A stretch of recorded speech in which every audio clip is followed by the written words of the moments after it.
தமிழ் சுடர் பார்வையாளர்களுக்கு வணக்கம். இன்றைய நேர்காணலில் நாம் இந்த ஆண்டு வெளிவந்த தமிழ் திரைப்படங்களை பற்றி அலச உள்ளோம். நம்முடன் திரைப்பட விமர்சகர் திரு வசந்த் பாரதி அவர்கள் இணைய உள்ளார். வணக்கம் ஐயா. வணக்கம் சார். 2024ஆம் ஆண்டு வெளிவந்த படங்களை மக்கள் கொண்டாடிய படங்களை பற்றி கொஞ்சம் சொல்றீங்களா? அமரன் சொல்லலாம். அமரன், மகாராஜா, வேட்டையன், ப்ளூ ஸ்டார், மெய்யழகன், வாழை போன்ற படங்கள் சொல்லலாம் வந்தது. இதில் வாழையை பற்றி சொல்கிறதா வாழை படங்களை பற்றி நம்ம சொல்லணும். வாழையை நம்ம வாழைப்பழம் சாப்பிடும் போது நமக்கு அதோடைய சுவை தெரியுது, அது பின்னாடி இருக்கிற கசப்பான அனுபவம் நமக்கு தெரியாது. அதை மாரி செல்வராஜ் சொல்லியிருக்காரு. வாழை தோப்பில் எப்படி சிறுவர்கள் அந்த குழந்தை தொழிலாளர் வேலை பார்க்கறான்னு சொல்லியிருக்காரு. அந்த படத்தை மெய்யழகன் படத்தை பற்றி சொல்கிறதா மெய்யழகன் குடும்ப உறவு முறை, அந்த பாசம் இருக்கு பற்றி அதை பற்றி அந்த படம் சொல்லிச்சாது. என்னன்னா என்னதான் வருஷம் கடந்தாலுமே குடும்ப உறவுகள் இருக்கிற அந்த ஒரு பாசமும் பந்தமும் அது மாறாது சொல்லிட்டு அந்த மையல் படம் சொல்லிச்சு. அது 20 வருஷம் 30 வருஷம் கழிச்சு சந்திக்கிறாங்க. ரெண்டு கதாபாத்திரம் சந்திக்கும் போது அது பழைய நினைவுகளை அசை போடுற மாதிரி இருக்கிறது. நம்ம சென்னை வாழ்க்கையில் வாழ்ற அந்த அரவிந்த் சாமி மறந்துடுறாரு. நான் ஊரில் இருக்கிற அந்த கார்த்தியை அந்த பழைய ஞாபகத்தில் வச்சுக்கிட்டு இவருடைய பெயரே பெருக்க போகிற குழந்தைகளை வைக்கிற அளவுக்கு அது அந்த மெய்யழகன் படத்தில் கதையை அமைச்சிருந்துருக்காங்க. அதனால் திரைக்கதை அளவிலும் அது வெற்றிகரமான ஒரு திரைக்கதை சொல்லலாம். அது போக வணிக ரீதியாக மெய்யழகன் படம் ஒரு வெற்றி பெற்ற படமாக தான் எடுத்துக்கொள்ள வேண்டும். அமரன் படத்தை பற்றி நம்ம சிறப்பாக சொல்லணும். அமரன் ஒரு மிலிட்ரி சப்ஜெக்ட் படம், சிவகார்த்தியின் படம் அது நிஜமான நடந்த நிகழ்ச்சியை பற்றின படம். அமரன் மிலிட்ரியில் போகிற அந்த இவங்க எப்படி தமிழர்கள் எப்படி அங்கே அந்த காஷ்மீர் தீவிரவாதிகளாக போராட்டத்தில் கலந்துக்கிட்டு எப்படி அதை சொந்த வாழ்க்கையை இழந்திருக்காங்க, எப்படி கணவன் மனைவிக்குள்ள உறவு, அதை பற்றியெல்லாம் அந்த மிலிட்ரி படத்தை பற்றி அந்த அமரன் படம் சொல்லிச்சு. அடுத்தது வேட்டையின் நீட்டு தேர்வை பற்றியும் அப்புறம் என்கவுண்டர் சொல்கிறான் பற்றியில் ஒரு மனித உரிமைக்கு எதிரான ஒரு செயல். என்கவுண்டர்ன்றது பெரும்பாலான என்கவுண்டர் போலித்தனமான என்கவுண்டர் தான் அதை இந்த படம் பேசிச்சு. வேட்டையின் ரஜினி மூலிமா அந்த படம் எடுக்கப்பட்ட படம் ரஜினி இது போல ஒரு சேலஞ்சான ஒரு படத்தில் இது வரைக்கும் நடித்த படத்தில் இந்த படம் ஒரு வித்தியாசமான ஒரு கேரக்டர் ரஜினி பண்ணியிருப்பாரு. அதுக்கு திரைக்கதை அமைப்பில் நல்ல ஒரு வெற்றிகரமான திரைக்கதை சொல்லலாம். வணிக ரீதியாக அது வெற்றி பெற்றிருக்கிறது சொல்லலாம். மகாராஜா படத்தை பற்றியே குறிப்பிட்டு சொல்லணும். 2024 வெளிவந்த படங்கள்ல ஒரு நல்ல சிறந்த திரைக்கதை அமைப்பு கொண்ட படம் வெற்றி பெற்ற கதை கூட அது நான் லீனியர் நரேஷன் சொல்லுவாங்க. அந்த டைப்பில் வந்த கதை ஒரு சாதாரண ஒரு அப்பாவி, ஒரு சாதாரண ஒரு தகப்பனுக்கும் ஒரு மகளுக்கும் இருக்கிற அந்த உறவு பற்றின படம் அது வில்லன்கள் எப்படி செயல்படுறாங்க, எப்படி அந்த இந்த சமூகத்தில் இருக்கிற குறையோடு இருக்கிற அந்த போலீஸுக்கும் சமூக விரோதிக்கு இருக்கிற ஒரு உறவை பற்றி அந்த மகாராஜா சொல்லிச்சு அது. அதில் ப்ளூ ஸ்டார் சொல்லலாம். ப்ளூ ஸ்டார் இந்த மாதிரி கிரிக்கெட் சம்பந்த பின்னணியில் உள்ளது. கிரிக்கெட்டில் அதாவது அடித்தள மக்களும் இந்த பிசி மக்களும் எஸ்சி மக்களும் சேர்ந்து இணைந்தாங்கன்னா இந்த உலகத்தையே மாற்றி முடியலாம் சொல்லிட்டு அந்த படம் கிரிக்கெட் பின்னணியை வச்சு சொன்ன படம் ராயன் சகோதரர்களுக்குள்ள இருக்கிற ஒரு ஒற்றுமை, அது பழிவாங்கல், அது துரோகம் செயல், அதை பற்றிய படம் அதுவும் மக்களை ஏற்றுக்கொள்ளப்பட்டு வெற்றி பெற்ற படம் தான். இதில் ரப்பர் பந்து வித்தியாசமான படங்கள் குறைந்த பொருட்செலவில் ஏற்பட்டு அதுவும் மக்களால் கிரிக்கெட்டை பின்னணியாக கொண்டு வந்த படம் அது வெற்றி பெற்றது. அது இவைகள் எல்லாமே 2024 வெற்றி பெற்ற படங்கள் என்று சொல்லலாம். சார், இது மாதிரி படங்களை மக்கள் கொண்டாடிருக்காங்க. ஆனால் இன்னொரு பக்கம் பார்த்தீங்கன்னா பெரும் பொருட்செலவில் எடுத்த படங்கள் அந்த அளவுக்கு எதிர்பார்த்த அளவுக்கு ஓடல, வணிக ரீதியாகவும் தோல்வி அடைஞ்சது. அதை பற்றி கொஞ்சம் இல்லை, அது போல பெரிய பிரம்மாண்டமான படங்கள் சொல்லும் போது இந்தியன் படத்தை சொல்லலாம். சங்கருடைய இயக்கிய இந்தியன் 2 படம் இந்தியன் 1 கிட்டத்தட்ட 4 நூற்றாண்டு ஆச்சு. 25 வருஷத்துக்கு முன்னாடி வந்த படத்தோடைய தொடர்ச்சியாக இந்தியன் 2 வந்திருக்காது. அது இன்றைய காலகட்டத்துக்கும் சரி, இன்றைய ரசிகர்களுக்கும் அதை திருப்திப்படுத்தல தான் சொல்ல முடியாது. அதனால அந்த படம் வெற்றி பெறாமல் போச்சு.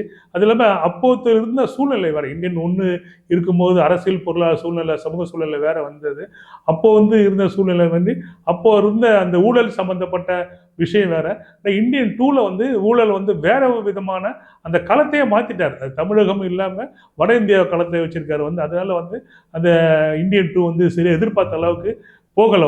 பொருட்செலவு வந்த படத்தை போகல.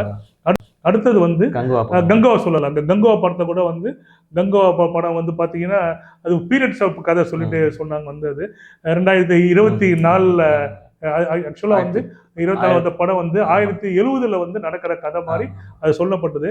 1070 பாத்தீங்கன்னா சோழர்கள் ஆட்சி செய்த சமயம் வந்து அப்போ வந்து இந்திய பெருங்கடலே வந்து சோழர் கண்ட்ரோல் தான் இருந்துச்சு. அப்போ அந்த வந்து ஜாவா தீவு வரைக்கும் வந்து அவர் வந்து சோழர்கள் ஆட்சி செய்த அந்த சமயத்துல வந்து ரோமானியர்ல வந்து வந்து அந்த ஆட்சி நம்ம தீவுல வந்து பிடிச்ச மாதிரி சொல்றாங்க. அது வந்து சரியா பெரிய பொருட்செலவு பண்ணியிருக்காம தெரியுது. ஆனா அது வந்து எதிர்பார்த்த அளவுக்கு அந்த படம் திரைக்கதை அமைப்புல சில குறைபாடுகள் இருக்கலாம். அது மாதிரி இருக்க பீரியட்னால மக்களுக்கு உள்ளுக்குள்ள டிராவல் பண்ண முடியாது. அந்த கதைக்குள்ள வந்து டிராவல் பண்ண முடியல. அதே மாதிரி ஐலாண்ட் படத்தை சொல்லும் போது ஐலாண்டும் வந்து பெரிய பொருட்செலவு ஏற்பட்டது. வேற்றுக்கிறது அந்த மாதிரி பார்த்தனா அது சயின்ஸ் ஃபிக்ஷன் கதைனா அதுவும் வந்து ஒரு எதிர்பார்த்த அளவுக்கு போகல. அது எல்லாமே ஸ்கிரிப்ட் தான். பொருட்செலவுனாலும் மக்களுக்கு வந்து மக்களுடைய உணர்வுகளை வந்து அதை ஏற்றுக்கொள்ள முடியாத அளவுக்குனால அந்த ஐலாண்ட் படமும் வந்து எதிர்பார்த்த அளவு வெற்றி பெறலாம்னு சொல்லலாம். வந்து சார், விமர்சன ரீதியா வெற்றி பெற்ற படங்கள் வந்து வணிக ரீதியா தோல்வியை சந்திச்சது. அந்த படங்கள் பத்தி கொஞ்சம் இல்ல, அந்த படங்களை சொல்லும் போது நம்ம கொட்டுக்காளி சொல்லலாம். கொட்டுக்காளி வந்து அந்த கூழாங்கல் பட இயக்குனர் வந்து இயக்குன படம் வந்தது. கொட்டுக்காளி வந்து நம்ம சிவகார்த்திகேயன் தயாரிச்ச படம், சூரிய நடிச்ச படம். சூரிய வந்து அந்த படத்துல வந்து ஒரு வித்தியாசமான கேரக்டர் காட்டியிருப்பாங்க. வந்து அது வரைக்கும் ஒரு நகைச்சுவையில இருந்துட்டு ஒரு ஒரு கொஞ்சம் ஆவேசமான ஒரு கேரக்டரை காட்டினாங்க. அந்த படம் நல்ல திரைக்கதை அமைப்பு இருந்துச்சு. அது வந்து ஒரு சாதிய இது பத்தி பின்னணி கொண்டதுதான் வந்தது. அது அதனால அந்த படம் வந்து திரைக்கதை அமைப்பு நல்லா நிலைமை வந்து படம் வந்து போதிய அளவு மக்கள் போய் சேரல. அந்த காரணம் என்னன்னா சில ஓடிடிக்கு சொல்லி கதைகள்லாம் இருக்குது. அந்த ரக கதையாக இருக்குமோ சொல்லிட்டு ரசிகர்கள் ஃபீல் பண்ணாங்க வந்தது. அப்புறம் ஜமா சொல்லலாம். ஜமா கூட வந்து கதையம்சம் இருந்தும் வெற்றி பெறாத லிஸ்ட்ல வந்தது. அப்புறம் தங்கலான் சொல்லலாம். தங்கலான் வந்து அதுவும் வந்து பெரிய பொருள் சில ஒரு பீரியட்ஸ் கதை வந்தது. அது மேஜிக்கல் ரியலிசம்னு சொல்லுவாங்க இலக்கியத்துல. அந்த வகையில முதல் முதலா தமிழ்ல வந்து மேஜிக்கல் ரியலிசம் என்கிற உத்தியில் எடுக்கப்பட்ட படம் தங்கலான் படம். வந்து அந்த படமும் வந்து பெரிய எதிர்பார்ப்பு இருந்துச்சு. ஆனால் அது வந்து நரேஷனோ என்னவோ தெரியல, அது சரியா வந்து ஆடியன்ஸ் போய் சேரல. வந்து தங்கம் சம்பந்தப்பட்ட அந்த கோலார் தங்க வயல்ல எப்படி அந்த காலத்துல வந்து நம்ம இங்க வடார்கால இருந்து மக்கள் போனவங்களும் எப்படி கஷ்டப்பட்டாங்க என்ற ஒரு வரலாற்று சான்றுகளோடையும் கொஞ்சம் கூட வந்து மேஜிக்கல் ரியலிசம் என்று சொல்ல அந்த மாயை பின்னணியை வைத்து எடுக்கப்பட்ட படம். அதுவும் போதிய அளவு வெற்றி பெறாமல் போன படங்கள் வந்தது. அடுத்தது வந்து நம்ம பார்க்க வேண்டியது வந்து பிறமொழி படங்கள் சொல்லலாம். நம்ம வந்து என்னதான் வந்து கமல், ரஜினி ஹீரோ அது மாதிரி ஹீரோ ஓரியன்ட் படம் இருந்தாலுமே இன்றைய கால சூழ்நிலை வந்து மாறிட்டு வந்தது. ஓடிடி படங்களை எல்லா கையில ஸ்மார்ட் போன் இருக்கு. அதனால வேண்டி மக்கள் வந்து படத்தை வந்து செலக்ட் பண்ணி பார்க்க ஆரம்பிச்சிட்டாங்க. உலக சினிமா பற்றிய அறிவு அவங்களுக்கு வந்துருச்சு. அதனால மக்கள் வந்து கதை அம்சம் நல்லா இருக்கும் பட்சத்துல வந்து அவங்க வந்து என்ன மொழி இருந்தாலுமே அந்த மொழி படத்தை வந்து நாங்க ஏத்துக்குவோம் நாங்க சொல்லி அதை நிரூபிக்கிற மாதிரி வந்து ஒரு படம் வந்து இந்த 3 படத்தை சொல்லலாம். ஆவேசம் என்கிற படம், அப்புறம் மஞ்சுமல் பாய்ஸ், லக்கி பாஸ்கர். இந்த ஆவேசம் என்கிற படம் வந்து அந்த மலையாள படத்தோடைய அந்த ரீமேக் தான். வந்து அந்த படம் நல்லா பிற மொழி படத்துல வந்து அது ஒரு நல்ல சக்சஸ் ஆன படம் தான் வந்தது. அடுத்தது மஞ்சுமல் பாய்ஸ் வந்து நம்ம குணா புகையில் இருக்கு பார்த்தீங்களா, அதுல வந்து மாட்டிக்கிற ஒரு மலையாள அந்த இளைஞர்களை பற்றிய படம் வந்து மாட்டிக்கும் போது எப்படி வந்து அவர் தத்தளிக்கிறாங்க, எப்படி வந்து அவங்க வந்து பதட்டப்பட்டு அந்த உயிரை காப்பாத்துறாங்கன்ற மஞ்சுமல் பாய்ஸ் வந்து படம் முழுக்க வந்து அந்த கண்மணி காதலி அந்த பாட்டு வந்து இளையராஜா பாட்டு ரீ ரெக்கார்டிங்ல வந்து அந்த படத்தை வந்து நம்மளுக்கு திரும்ப வந்து 20 வருஷத்துக்கு முன்னாடி கொண்டு போச்சு அந்த படம் வந்து நல்ல வெற்றி பெற்றது, கமர்ஷியலாவே வெற்றி பெற்றது. அந்த படம் வந்து தியேட்டர்ல வந்து வெற்றி பெற்றது. ரொம்ப ஆச்சரியமான விஷயம் தான் இதெல்லாம் வந்துப்போம். ஏன்னா இப்போ தமிழ்ல உழுது எவ்வளவு படம் எடுக்கிறாங்க, என்னென்னலாம் கிமிக்ஸ் எல்லாம் பண்றாங்க. அது மீறி வந்து பிறமொழி படங்கள் வந்து அது ரீமேக் பண்ணி டப் பண்ணி இருக்கும்போது படம் வெற்றி பெறுறது பெரிய விஷயம் தான். அதே மாதிரி லக்கி பாஸ்கர் சொல்லலாம். லக்கி பாஸ்கர் தெலுங்கு படம் மூலம் வந்து அது ரீமேக் டப் பண்ண படம் வந்து துல்கர் சல்மான் நடித்த படம் வந்தது.